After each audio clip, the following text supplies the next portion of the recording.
បងប្អូនចង់ប្រាប់វិធីមួយដែលសម្រាប់បងប្អូនដែលឈឺចង្កេះឈឺឆ្អឹងខ្នងណាបាទខ្ញុំ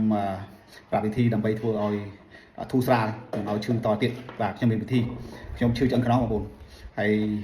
ខ្ញុំទៅពិគ្រោះជាមួយគ្រូពេទ្យមានអីគាត់ដឹងតែប្របួលយើងវះកាត់បងប្អូនទៅគ្រូពេទ្យពីរកន្លែងគ្រូពេទ្យខ្មែរយើងពីរកន្លែងគឺថាអូធ្ងន់ធ្ងរត្រូវវះកាត់ដែរប្របួលយើងវះកាត់មកគាត់ថត X-ray ឃើញបងប្អូនឃើញនេះឃើញឆ្អឹងខ្នងរបស់យើងវាស្រឹងស្រុញទេមិនស្រុញដូចថាវាគៀបសាច់សាច់យើងមិនឈឺ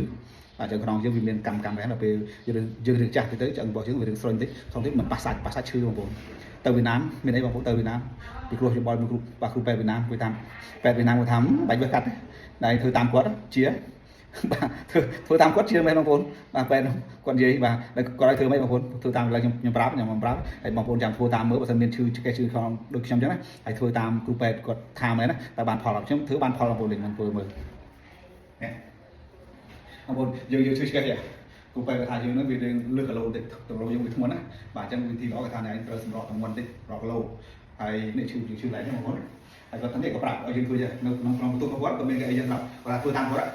ឃើញទេដាក់ម្លែកយើងកុំប្រឹងយើងធ្វើអញ្ចឹងប្រហែលជា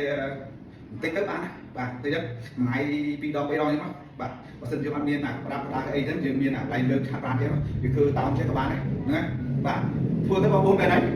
មានអារម្មណ៍ថាដូចបេះហ្មងមានអារម្មណ៍ដូចស្រឡះហ្មងចង្កេះយើងមានអារម្មណ៍ស្រឡះហ្មងមែនទេបងប្អូនពេលគាត់និយាយបានត្រូវគាត់ខ្ញុំធ្វើតាមគាត់មានដល់ពេលដល់ចឹងពេលយើងវារៀនស្រង់ចឹងដល់ពេលយើងឃើញចឹងដូចវាទាញហ្នឹងបងប្អូនទាញចឹងមានអារម្មណ៍ដូចស្រឡះហ្មងបងប្អូនធ្វើតាមមើលបានផលចាំ comment នៅក្នុងវីដេអូខ្ញុំផងបាទជួយចែកម្លែកគ្នាផងណាអរគុណច្រើនបងប្អូនហ្នឹងហើយបើសិនជាលោកគ្រូត្រូវការទិញនេះអាប្រាំលេងហ្គេមណាហើយមួយទៀតខ្ញុំធ្វើនេះមកខ្ញុំធ្វើអានេះលក់បងប្អូននេះបន្ទាត់ប៉ារ៉ាបូលបន្ទាត់អ៊ីបូលខ្ញុំធ្វើមកបាទអានេះជួមានជួក៏មានឈើក៏មានតម្លៃធូរថ្លៃបងប្អូនហើយនេះបាទអានេះ model ចាំងគ្រាសុំគ្រាយកទៅបរិសិទ្ធពីរនោចខ្នើមានយុគមានថ្ងៃមិនអីមិនណារដូវកាលមិនអូអានេះគ្រាល្អហើយនេះមួយទៀតបងប្អូនអានេះពូគោលហោះមែនបងប្អូនហោះបាទអត់ជួបអីណាហោះគេនេះអត់ជួបអីមកគេអានេះយកទៅតាំងក៏ស្អាតយកទៅបរិសិទ្ធពីដែនម៉ាញេទិកអីពីរូបជាក៏ត្រូវហើយប៉ុន្តែនេះគាត់ថាមើលអីជារូបអីយកចកាមិនសូវបានទេបានតាំងហើយនឹងបរិសិទ្ធបានតែនេះបើសិនយើងចង់មើលស្រុកណាប្រទេសណាវាមានអក្សរច្បាស់ធំនេះពូគោលបងប្អូនថាពូគោលមិនផែនទីបាទផែននេះពូគោលបាទពូគោលតំណាងឲ្យផែនដីយើងណាបាទគេធ្វើដូចផែនដីដែរហើយនេះបងប្អូនស្អាតទេធ្វើពីឈើអានេះឈើស្អាតណាខ្ញុំឃើញឈើលងចេះខ្ញុំចេះតែចង់អានគូធ្វើខ្ញុំអត់ធ្វើវិញខ្ញុំចេញទៅចូលខ្ញុំស្ទាបព្រោះអារម្មណ៍របស់យើងឃើញថាឈើលងចេះចង់អានបាទនេះអក្សរវាផុសមិនផុសគាត់ថាអក្សរវាច្បាស់ហើយវាលងមើលទៅស្អាតនេះអូខេបាទនេះ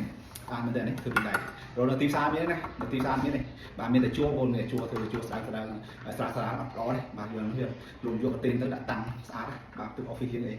បាទណាហើយក្រៅពីនេះខ្ញុំមានឧបករណ៍សម្ភារៈផ្សោតជីវៈគីមីរូបផ្សេងៗទៀតលោកគ្រូទិញចាំអារម្មណ៍តាក់ទងខ្ញុំ012 867 Telegram ខ្ញុំចូលចិត្តវីដេអូនេះកុំភ្លេចបាទចូល like និង follow page Mekong Booking ខ្ញុំមួយផងហើយមួយទៀតបាទកុំភ្លេចចូលក្រុម Telegram ខ្ញុំផងបាទ Mekong Booking ខ្ញុំមានក្រុម Telegram ដែរហើយមួយទៀតបាទកុំភ្លេចបើសិនមានបងប្អូនកូនក្មួយត្រូវរៀនប្រឡង Diploma ប្រឡងមកឌុបឯងខ្ញុំមាន app មួយដែលមានសំណួរគណិតរូបគីមីជីវៈមានច្រើន